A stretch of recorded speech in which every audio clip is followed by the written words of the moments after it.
Hello, welcome back to my book channel. I just woke up Prince from his power nap. But today I wanted to talk about an author that I've had a very good running with when it comes to her books. I've dibbled and dabbled in a lot of the series, like off and on, especially spin-off series, but I have had a nice relationship with her books in her series, and that's Jane. I think it's either Jane or Janie Diamond, but this is The Handsome Devil. This is a spin-off series of the Dirty and the Players series. There's three books, but there's two books out right now, and this is the first book. And if you read Dirty like me, then you know the main character in this book.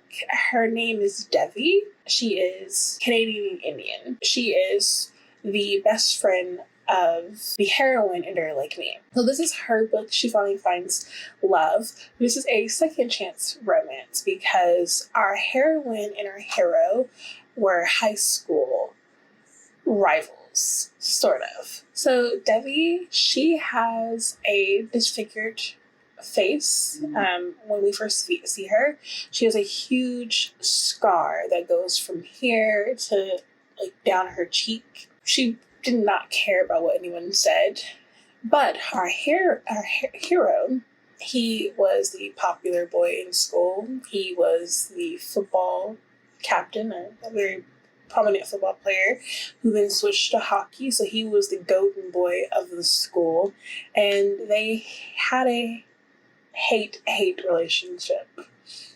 He did not like her because she did not like him, and she did not like him because she had trust issues. You can understand this. Something happened when they were in high school that kind of still stuck with both of them, mainly her, but like it's something that contributed to her hatred for him in the long run. He becomes this very famous fixer for his family. His family is a $1 billion family, and he stands to inherit all of it until something happens. So it's been, I think, 11 years now, 11 or 5 years. He is getting sent to Vancouver. I think it's Vancouver. He hasn't been in Vancouver since high school, like graduation day. He never has came back. He's left everyone there. He's coming back because he's being sent there because his family needs him to have a very PR campaign of like him being a perfect son, a perfect CEO, a perfect something that does not have to do with a scandal that he's in. He's in a sex scandal. No one seems to believe him when he says that he, A, did not produce the film, B, he did not put the film on the internet, and C, he didn't know that this was a film that was going on. He just thought that he was having sex with two girls at the same time. Their family paid the hush money to the girls so they wouldn't, make the company even in more deep water with this. And who happens to be at this new company that he's supposed to be looking into? Debbie. She is a rising star of this company. She's actually supposed to own the company in a few short years until she finds out the owner of the company sold the company to his family. So now she's the employee of the man she hates. That starts their love story, because it is a love story. It's a hate love story, but it also starts a fake marriage.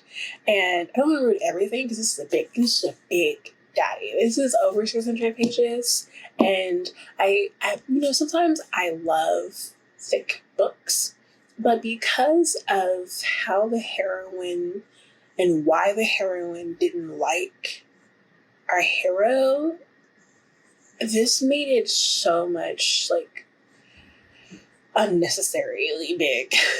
Like I could have done without like 200 of this, so like maybe 400 pages for 430, not 600, because that's my only caveat with her. She hates him for a reason that I feel is just very irrelevant and does not need this hatred, especially when she finds out like who really said the stuff.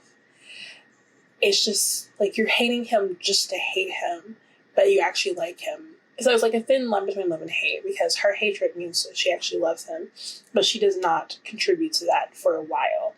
She keeps just trying to hate him, and he keeps falling in love with her more and more. And it's really nice. It's really nice. It's really nice. There's also tension, because we're finding out that the sex tape isn't the only scandal that's coming out, and someone is gunning for him. Someone is gunning for him, and he does not know. He doesn't know when the next one will strike. It's a lot. But it also gives me on to the next book in this story with his cousin, Lex. I think I'm going to read it because I think Lex sounds so much more better when I read the summary of who he's supposed to be with.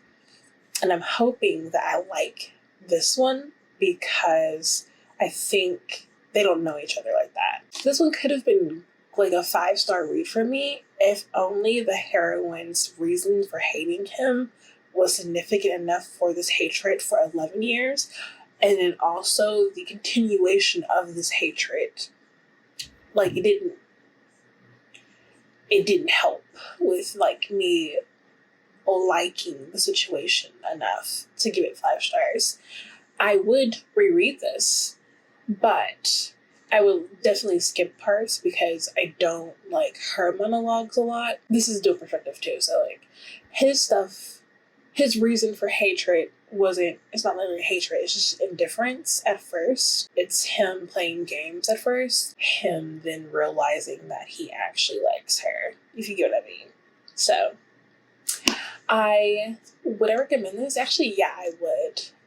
I'm hoping that the second book will be a better recommendation, but I will recommend this because the story was good, the spice was good, the representation in here was actually really good because this is the second book in like the whole entire like series, spin-offs and all that kind of stuff, where we've actually had a woman of color, because in Dirty Like Zane, and is it Dirty Like Zane?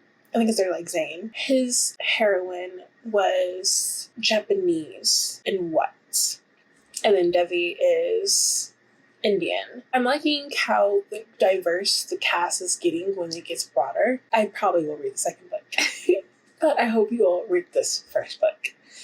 I think you might have to read the other books too. I know these are standalones, but this will entice you to read the first book, The Dirty Like Me, because you're wanting to know how Jess, his name is Jess, how Jess and his heroine are, because like I was just like, oh my gosh, just makes me want to reread Dirty Like Me because I love their dynamic. I love them. But anyways, so also it makes me want to like buy the first book in hardback because I have the paperback and I want to get the hardback because it's a female cover too.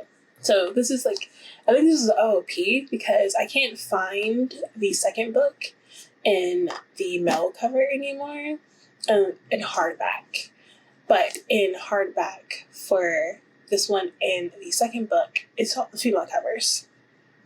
But also, the female cover doesn't show Devi as who she is. It shows her as a white woman, which I think is like a little false advertisement because Devi is actually, like, she's a person of color. She's Indian. Like, there's no mix in there. She's literally Indian. So, I mean, okay. But I didn't like this. I hope you all enjoyed this. My name is Lauren. I post a video Monday, Wednesday, Friday, sometimes Sunday. So please subscribe so you can get notified when I have uploaded a video. I I'm like getting in the groove of reading like back to back to back to back. I was on a DNF slump, and I think I'll make a video of my video of 23 books in 2033 because I had the DNF slump because they just weren't screaming at me. The plots that I was reading was just not what that was for me, and it just wasn't me. But I will see you all in my next video. Bye.